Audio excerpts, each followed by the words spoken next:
Mes frères et sœurs, soyez les bienvenus dans ce ministère prophétique car le prophète Eric Cameron des pays de Cameroun. Mais dans nos apprendre notre Dieu et à nos rôles. Merci avec pour nous, de vie, merci Père de nous établir parmi les vents ce matin. Merci pour tes grâces en nos vies, merci pour tes bienfaits, Père éternel. Malgré nos faiblesses, Père, tu ne cesses de nous pardonner, Père, tu ne cesses d'être à côté de ta créature, Père. Que l'honneur, l'adoration, la gloire te reviennent pour les cieux et les siècles. Amen. Mes frères et sœurs, nous avons ainsi prié le Dieu d'Abraham, d'Isaac et de Jacob, que pour qu'on entame son il faut passer par le baptême, dans son Fils Jésus-Christ et en restant dans ses lois, ses commandements et le jour de la prière, pour qu'on contemple la face du Dieu vivant. Oui, mes frères, le thème de cet enseignement, c'est la conversion, c'est la repentance, parce qu'après avoir prié, le Seigneur m'a toujours parlé de la conversion. Le Seigneur m'a parlé de la conversion. Le Seigneur me dit son peuple n'est pas convaincu. Et le Seigneur me dit son peuple ne vit pas ses promesses. Son peuple n'a pas obtenu miséricorde parce qu'ils ne vivent pas comme des enfants convertis, parce qu'ils ne vivent pas comme des enfants convertis. Son peuple est ouvert vers la désobéissance. Oui, mes frères et sœurs, nous allons parler de la conversion tout à l'heure en consultant le livre prophétique. Parce que quand nous lisons l'écriture de Jean, Matthieu 43, 1. En ces jours-là, arrivé Jean le Baptiste, prêchant dans le désert de Judée. Il disait, répandez-vous car le royaume des cieux est tout proche. C'est bien lui dont a parlé Isaïe le prophète. La voix de celui qui crie dans le désert, préparez le chemin du Seigneur, rendez droit ses sentiers. Ce Jean avait son vêtement fait de poils de chameau et un panier de peau autour de ses reins. Sa nourriture était de sauterelles et de miel sauvage. Alors ça alla vers lui, Jérusalem et toute la Judée et toute la région du Jourdain. Et il se faisait baptiser par lui dans les eaux du Jourdain en confessant leurs péchés. Comme il voyait beaucoup de pharisiens et de sadduciens venir au baptême, il leur dit, vengeance de vipère, qui vous a suggéré d'échapper à la colère prochaine. Produisez donc un fruit digne de repentir. Comme vous nous dit que, Jean nous dit que quand on passe par l'eau, c'est une alliance avec Dieu, c'est se repentir parce que le peuple venait confesser leurs péchés. Et Jean leur dit que je vous baptise d'eau en signe de repentir. Produisez donc des fruits dignes de repentir. Comme vous nous dit que si toi nous regarde, comme vous dit que si tu es baptisé et que tu ne produis pas les fruits dignes de repentir, si tu es baptisé et que tu ne marches pas comme le Seigneur demande, tu n'obtiendras pas miséricorde. Tu n'obtiendras pas le pardon de Dieu. Si tu es baptisé pour vivre dans le péché, tu n'obtiendras pas miséricorde de Dieu parce que Jean nous a dit, produisez les fruits dignes de repentir. Produisez les fruits dignes de repentir. Et ne vous avisez pas de dire en vous-même, nous avons pour père Abraham, car je vous le dis, Dieu peut, des pierres que voici, faire surgir des enfants à Abraham déjà. La congée se trouve à la racine des arbres. Tout arbre donc qui ne produit pas de bons fruits va être coupé et jeté au feu. Pour moi, je vous baptise dans de l'eau en vue de repentir. Mais celui qui vient derrière moi est plus fort que moi, dont je ne suis pas digne d'enlever les sandales. Lui vous baptisera dans l'Esprit Saint et le feu. Il tient son vent, il tient en sa main la paille et va nettoyer son air. Il recueillera son blé dans le grenier quand quand on parle, il les consumera au feu, qui ne s'éteint pas. Jean nous dit bien que Jean nous dit bien que il nous baptise en digne de repentir. Il nous baptise en digne de repentir. Mais celui qui vient après lui est plus fort que lui, donc n'est pas digne d'enlever ses sandales. Lui, il vous baptisera du Saint-Esprit et de feu. C'est quand tu es digne de repentir. C'est quand tu produis les fruits d'un enfant de Dieu. C'est quand tu marches selon les voies de Dieu que le Christ vient te baptiser du Saint-Esprit et de feu. Mais si tu es baptisé et que tu ne marches pas comme un enfant de Dieu, si tu es baptisé et que tu ne vis pas comme un enfant de Dieu, si tu es baptisé et que tu vis dans le péché, tu ne seras pas baptisé du Saint-Esprit. Voilà pourquoi beaucoup d'enfants de Dieu n'ont pas reçu le Saint-Esprit parce qu'ils vivent toujours dans le désordre. Voyons donc le baptême de Jésus. Alors, Jésus, arrivé de la Galilée au Jourdain, vers Jean pour être baptisé par lui, celui-ci l'en détournait en disant: c'est moi qui ai besoin d'être baptisé par toi, et toi, tu viens à moi. Mais Jésus lui répondit: laisse faire pour l'instant, car c'est ainsi qu'il nous convient d'accomplir toute justice. Alors il le laissait faire. Ayant été baptisé, Jésus aussitôt retourna de l'eau. Et voici que les cieux s'ouvrirent. Il vit l'Esprit de Dieu descendre comme une colonne et venir sur lui. Et voici qu'une voix venue des cieux disant: celui-ci est mon Fils bien-aimé, bien-aimé qui a toute ma faveur. Le Seigneur nous retient que, après le baptême de Jésus, l'Esprit Saint est descendu sur Jésus. L'Esprit est descendu sur Jésus, comme la prophétie que Jean-Baptiste a dit. Que celui qui vient après moi est plus fort que moi. Il vous baptise du Saint-Esprit et de feu. Et quand nous voyons bien, et quand nous continuons bien dans Matthieu 4:1, alors Jésus fut mené au désert par l'Esprit pour être tenté par le diable. Il jeûna durant 42 jours et 40 nuits. Après quoi, il eut faim et s'approcha. L'Éternel lui dit: si tu es fils de Dieu, dis que ces pierres deviennent des pains. Mais il répondit: il est écrit, ce n'est pas le pain seul que vivra l'homme, mais de toute parole qui sort de la bouche de Dieu.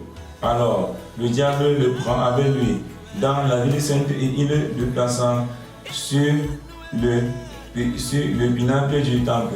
Et lui dit: si tu es fils de Dieu, jette-toi en bas, car il est écrit, il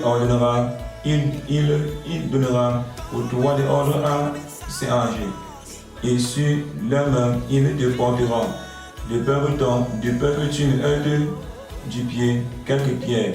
Jésus lui dit: il est encore écrit, tu ne tenteras pas le Seigneur ton Dieu. De nouveau, le diable le prend avec lui sur une très haute montagne, lui montrera tous les royaumes du monde avec leur gloire, et lui dit: tout cela, je te le donnerai, si tu possèdes et me rends gloire. Et me rend hommage. Alors, Jésus lui dit: résiste-toi Satan, car il est écrit, c'est le Seigneur ton Dieu que tu adoreras, et à lui seul tu rendras gloire. Mes frères et sœurs, nous avons ici compris que Jésus après avoir reçu le Saint-Esprit comme Jean-Baptiste a dit, Jésus après avoir reçu le Saint-Esprit comme Jean-Baptiste a dit, le diable est donc venu voulant chasser le Saint-Esprit de Jésus. Le diable est donc venu le diable est donc venu exciter Jésus à commettre le péché pour qu'il perde le Saint-Esprit.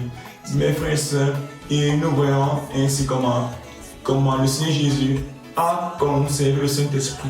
Et nous voyons comment le Seigneur Jésus a gardé le Saint-Esprit, parce que le Saint-Esprit ne vit pas vivre dans un corps saint.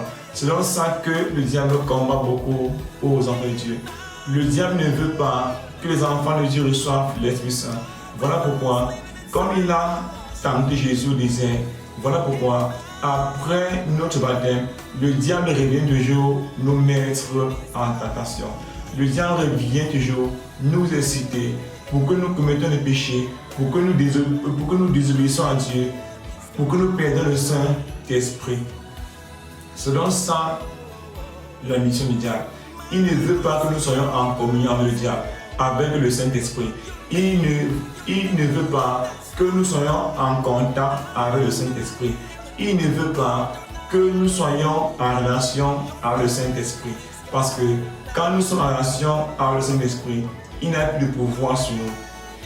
Voilà donc pourquoi il incite les enfants de Dieu à commettre des péchés, à commettre l'adultère. C'est la seule chose que le diable a peur. Le diable n'aime pas quand on obéit à Dieu. Le diable n'aime pas quand on combat le péché. Parce qu'il connaît que quand on combat le péché et on obéit à Dieu, on est en contact avec le Saint-Esprit. Voilà pourquoi il nous combat beaucoup. Pour que nous ne recevons pas le Saint-Esprit. Et ici, après notre baptême, nous ne faisons pas les efforts pour combattre les péchés que nous avons commis quand nous nous baptisons. Si nous ne faisons pas les efforts de combattre les péchés que nous avons confessés le jour de notre baptême, nous ne vivrons pas la gloire de Dieu. Nous ne vivrons pas les promesses de Dieu. Nous ne contemplerons pas la face de Dieu parce que nous revivons toujours notre mauvaise vie passée. Faisons l'effort de vivre en enfant de Dieu. Et nous voyons comment le Seigneur Jésus, après son baptême, a conservé le Saint-Esprit. Faisons les efforts pour conserver aussi le Saint-Esprit. Et pour conserver le Saint-Esprit, Jésus nous a montré le bon chemin. Après notre baptême, le baptême n'est pas le jeu. Le baptême, c'est un engagement avec Dieu. Le baptême, c'est une alliance avec Dieu. Le baptême, c'est se rapprocher de Dieu en passant par l'eau et en acceptant le Seigneur Jésus. Après le baptême, vivons comme le Seigneur Jésus. Après le baptême, restons dans le jeûne, dans la prière, dans les ordonnances, dans l'obéissance. Lisons beaucoup la Bible, prions beaucoup et restons dans les louanges. Recherchons les fruits de l'esprit. Marchons en enfant de Dieu.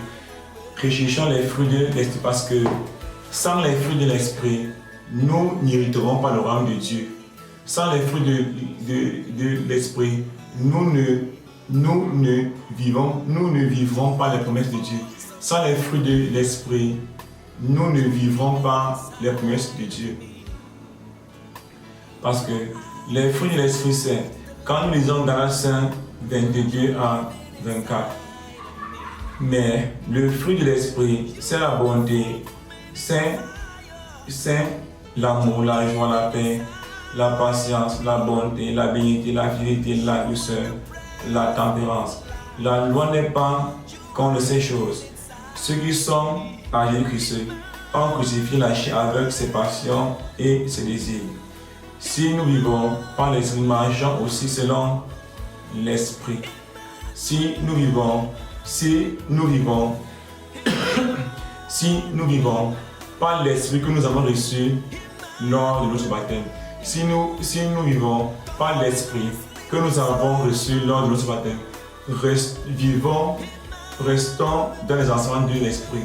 Restons dans les enseignements de l'esprit. Et les enseignements de l'esprit, c'est la prière, le jeûne, la bonté, les enseignements. Lis beaucoup la Bible. Parce qu'il n'y a que ça pour combattre les désirs de la chair. Parce que sans la prière, le jeûne, la bonté, l'amour, la patience, la tempérance et la lecture, nous ne pouvons pas combattre la chair. Nous ne pouvons combattre les désirs de la chair parce que Paul nous redit bien que là où la grâce a surabondé, le péché vient aussi combattre là-bas. C'est écrit dans Corinthiens. Là, la grâce a surabondé. Le péché vient aussi dominer là-bas. Et pour dominer la chair avec ses passions, restons donc c'est un combat. Restons donc au-dessus de la chair.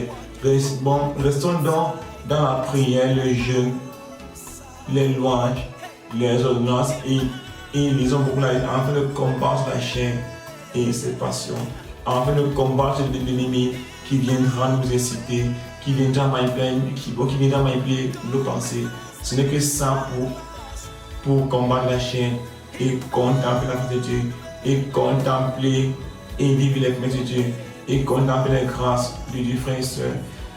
Tel est l'enseignement que Dieu m'a dû transmettre à son peuple. Telle est la prophétie que Dieu m'a dit d'aller transmettre à son peuple. Que son peuple revoie leurs conditions de vie, que son peuple revoie leur façon de vivre, que son peuple se confesse beaucoup et que son peuple reprenne un nouveau départ dans la prière, le jeûne, l'obéissance et la lecture. Et il ne manquait plus le temps de prière, respecter les prophètes et les pasteurs. Frère, c'est votre prophète et les Camerounais. Que l'honneur, la gloire et la de Dieu. Ciao, bye bye. Abonne-toi, like, et partage. Au revoir.